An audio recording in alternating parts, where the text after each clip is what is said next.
and gentlemen, it's a great pleasure to address you all this morning. As John said, it's been nearly 6 months since I took the helm as Economic Secretary.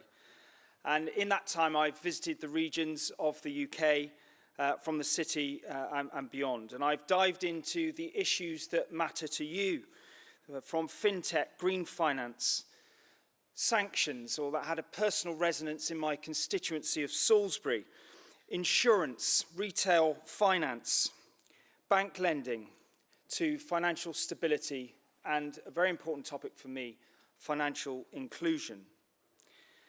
So I know that how we treat financial services, arguably our most valuable economic resource, during this critical time for our country, will come to define us in the years ahead.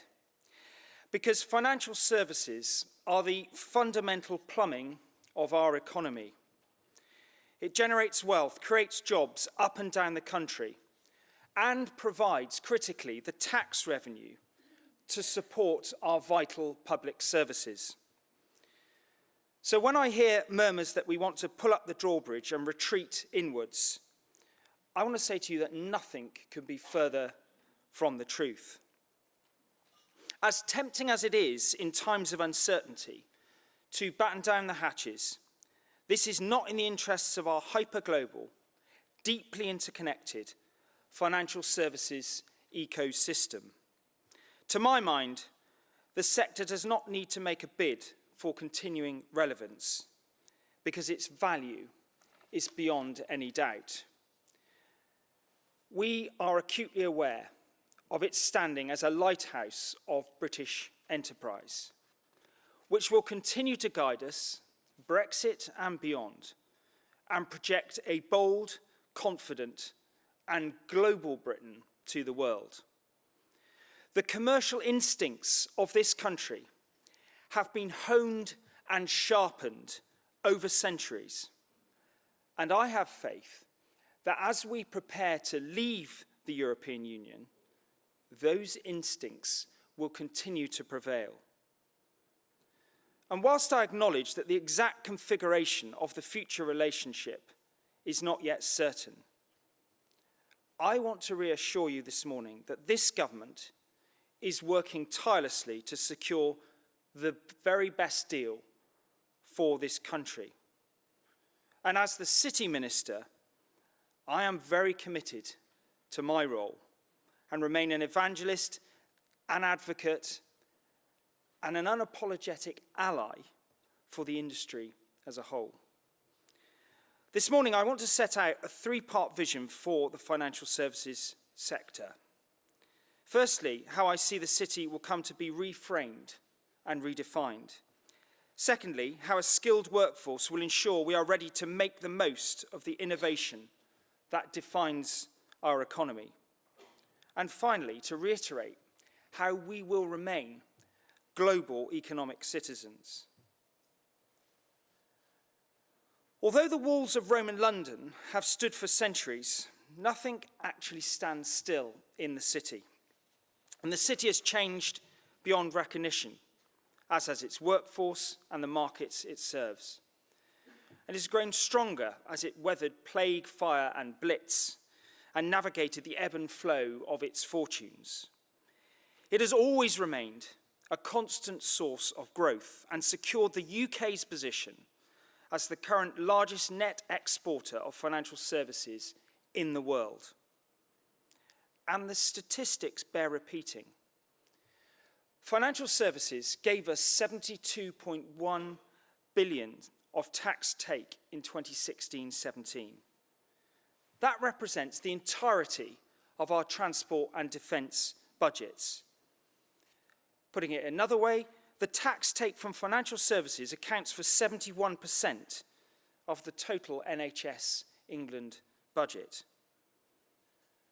I believe that politicians of all colours need to acknowledge that this is achieved because we have currently a competitive tax regime, balancing incentives and obligations, and a financial services industry which forms the bedrock of economic growth. It is in our national interest to ensure that we capitalise on the strengths of the sector and spread the thinking, the talent and the wealth across the country. This brings me to the first part of my three-pronged vision for financial services. I can envision a world where the city is no longer understood solely as a monolithic entity bounded by the physical geography of the square mile, but something else entirely. A world where the City of London remains and prospers as a hub, but with city spokes that spread across the regions of this country. Our children can come to know and aspire to work in the city, or rather cities, of Manchester, of Liverpool, of Bristol, or of Edinburgh. Because our economy is the sum of its parts, and these parts must work in tandem. As I think John said earlier, 2.2 million people work in the financial and related professional services sectors. And 2/3 of those jobs are outside of London currently. Pockets of prosperity across the country are already forming our many future cities. Look at Birmingham, employing nearly 50,000 people in financial services, and the location of the headquarters of Al Rayna Bank plc, Britain's first Sharia-compliant retail bank. Take Manchester, which KPMG ranked as the most cost-effective European city to operate a business.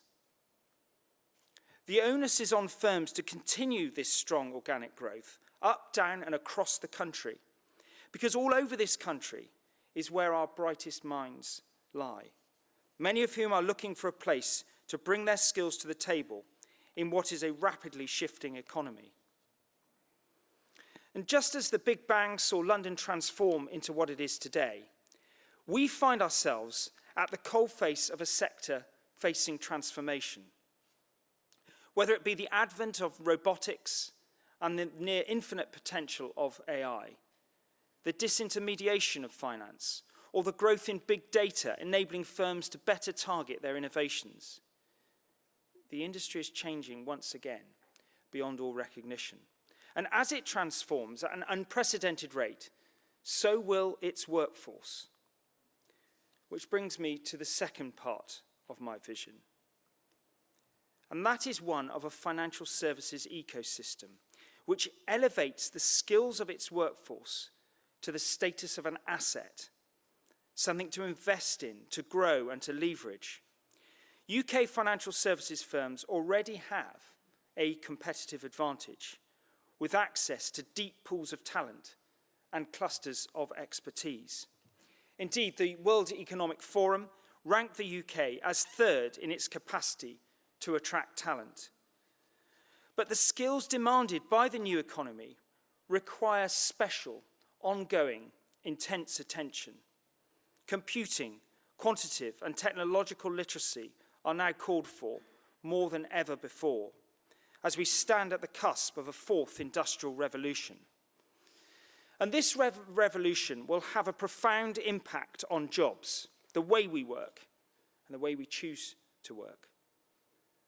So at the heart of government's innovation and growth strategy is a drive to cement a robust supply of skills designed for this brave new world.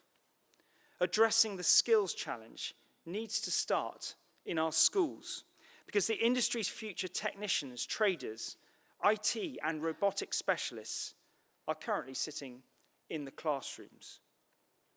This government has invested in underpinning STEM skills by tripling the number of computer science teachers and increasing the focus and amount of maths funding.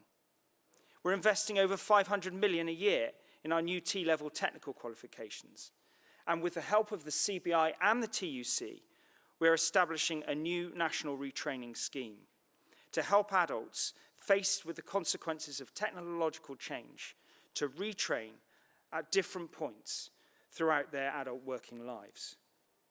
And the government's reforms to apprenticeships will ensure training is tailored to the sector for the long run, as supporting skills development must go further than plugging short-term gaps. And through the Financial Services Trade and Investment Board, we are working with industry and academia to develop a blueprint of the skills needed for the fintech sector, charting how we deliver these through university, business school, and apprenticeship schemes.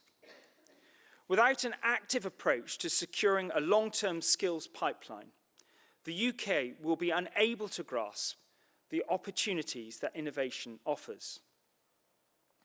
And you, as an industry, have a clear role to play, assessing the long-term needs of the sector and ensuring the skills base remains world-leading. But cultivating a domestic pool of skills is one of two pipelines of talent called for by the sector. And as we prepare to leave the European Union, we need to make sure that people across the world can continue to come together, meet, work, and transact in our markets. And this brings me to the third pillar of my remarks today, which is keeping the UK firmly in place as a global economic citizen. To attract the freshest talent and the most disruptive thinkers, we must continue to be a magnet for the global talent which has fueled the success of financial services in this country. And now more than ever, being open to the world means keeping the door open for the brightest minds from wherever they come. That means continuing to be a place which can attract the very best workers from abroad, while developing our homegrown talent for the future. It's about striking that equilibrium between the two groups. And I congratulate the City UK for their thought leadership and in continued engagement with government on this issue, and on the publication of the report on the UK's future immigration system and access to talent.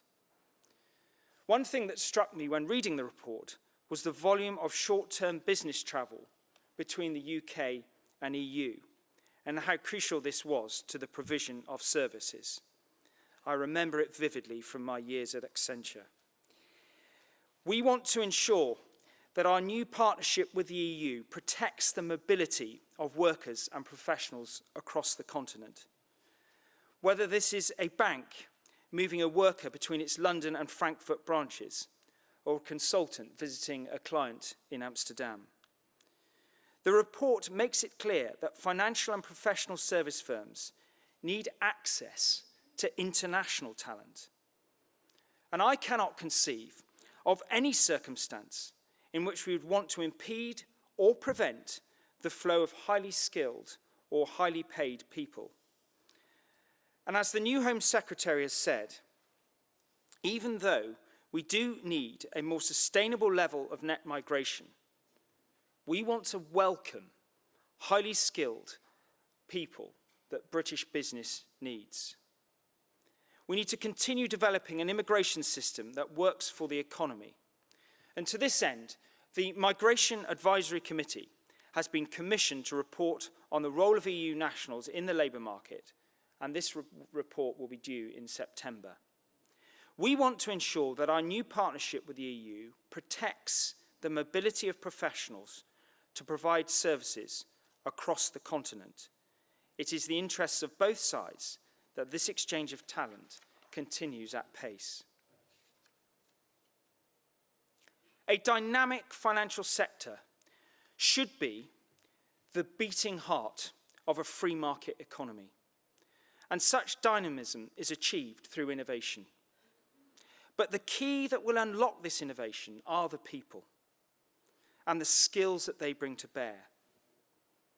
And at the core of my vision are the people, those who innovate, those who take the risks and sharpen the UK's cutting edge. These are the people that must be at the heart of the government's plan for the sector and the future direction of the industry. Before I leave you this morning, I want to be clear that it is not Brexit that poses the greatest risk to the health of our financial services sector. Sadly, it is the Labour Party, cut adrift from the noble traditions of centre-left politics. This would unravel decades of economic progress. And when I stand at the dispatch box and look opposite, I do not see the party of Keir Hardie or Ramsay MacDonald, inspired by moderate trade unionism. I do not see the party of Clement Attlee and Ernie Bevin, which contributed so much to our nation after World War II. I see a party led by maverick figures who now find themselves at centre stage in our political life. It is unbelievable that at the beginning of last month, the Shadow Chancellor, who I acknowledge will be addressing you later, hailed Marxism as a force for change today. And he followed that up 2 weeks later by claiming that it was his job to overthrow capitalism. I don't want that person to be sitting in 11 Downing Street.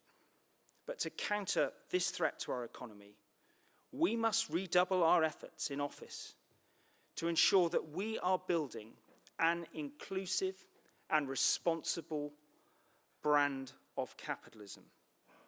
We must show how our free market and financial services create wealth and support our liberal democracy.